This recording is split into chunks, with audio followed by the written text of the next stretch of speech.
ಆಫ್ರಿಕಾದ Uganda military ಮುಖ್ಯಸ್ಥ ಮಹುಜಿ ಕೈನೇರುಗಬ ಅವರು ಟರ್ಕಿ ದೇಶದಿಂದ $1 ಬಿಲಿಯನ್ ಹಣಕ್ಕೆ ಬೇಡಿಕೆ ಇಟ್ಟಿದ್ದಾರೆ. ಅಂದ್ರೆ 9,300 ಕೋಟಿ ರೂಪಾಯಿ ಅನ್ನ ಉಗಾಂಡಕ್ಕೆ ಟರ್ಕಿ ಕೊಡಬೇಕು ಅಂತ ಒತ್ತಾಯಿಸಿದ್ದಾರೆ.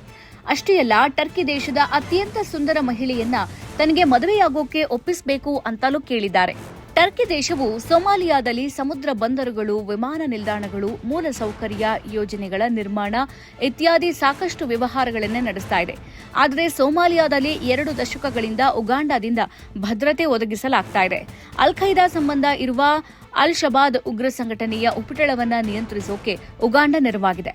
ಪ್ರಾದೇಶಿಕ ಭದ್ರತೆಗೆ ಉಗಾಂಡ ಮಾಡಿರುವ ಪ್ರಯತ್ನಕ್ಕೆ ಟರ್ಕಿ ಋಣಿಯಾಗಿರಬೇಕು. ಉಗಾಂಡಕ್ಕೆ $1 ಬಿಲಿಯನ್ ಕೊಡಬೇಕು ಅಂತ ಟರ್ಕಿಯನ್ನ ಕೈನೇರುಗಬ ಒತ್ತಾಯಿಸಿದ್ದಾರೆ. ಇನ್ನು ಟರ್ಕಿಗೆ ಇದು ಸಿಂಪಲ್ ಡೀಲ್. ನೀವು ನಮಗೆ ಹಣ ಕೊಡಿ, ಇಲ್ಲದೇ ಇದ್ರೆ ಅವರ ರಾಯಭಾರ ಕಚೇರಿಯನ್ನ ಮುಚ್ಚುತ್ತೀವಿ.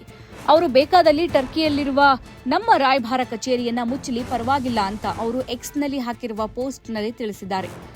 ಮುಹುಜಿ ಕೈನೇರುಗಬ ಅವರು ಉಗಾಂಡಾದ ರಕ್ಷಣಾ ಪಡೆಗಳ ಮುಖ್ಯಸ್ಥರಾಗಿದ್ದಾರೆ. ಉಗಾಂಡ ಅಧ್ಯಕ್ಷ ಯುವೇರಿ ಮುಸೆವೇನಿ ಅವರ ಮಗನೂ ಆಗಿರುವ ಅವರು ಉಗಾಂಡಾದ ಭವಿಷ್ಯದ ಅಧ್ಯಕ್ಷ ಅಂತ ಗುರುತಿಸಿದ್ದಾರೆ.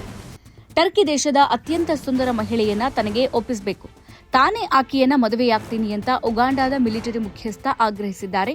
ಇದೇ ವ್ಯಕ್ತಿ ಹಿಂದೆ ಇಟಲಿ ಪ್ರಧಾನಿ ಜಾರ್ಜಿಯಾ ಮೆಲೋನಿ ಅವರನ್ನ ಮದುವೆಯಾಗುವುದಾಗಿ ಹೇಳಿದರು.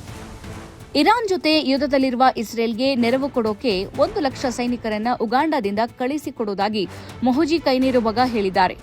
ನಮ್ಮ ದೇವರಾದ ಯೇಸು ಕ್ರಿಸ್ತನ ಪವಿತ್ರ ಜಾಗವನ್ನು ರಕ್ಷಿಸೋಕೆ ನನ್ನ ಅಣತಿ ಮೇರೆಗೆ ಉಗಾಂಡ ಸೈನಿಕರು ಇಸ್ರೇಲ್ಗೆ ಹೋಗೋಕೆ ಸಿದ್ಧ ಎಂದಿದ್ದಾರೆ. ಉಗಾಂಡಾದ ಮೇಲೆ ಟರ್ಕಿ ಅನ್ಯಾಯ ಎಸಗ್ತಾ ಇದೆ ಅಂತ ಆರೋಪಿಸಿರುವ ಮೊಹುಜಿ, ನಿಮ್ಮ ಬೆನ್ನಿಗೆ ಸದಾ ಚೂರಿ ಹಾಕ್ತಲೇ ಇರುವ ಸ್ನೇಹಿತ ಯಾವನಿಗೆ ಬೇಕು ಅಂತ ಅಸಮಾಧಾನ ವ್ಯಕ್ತಪಡಿಸಿದ್ದಾರೆ.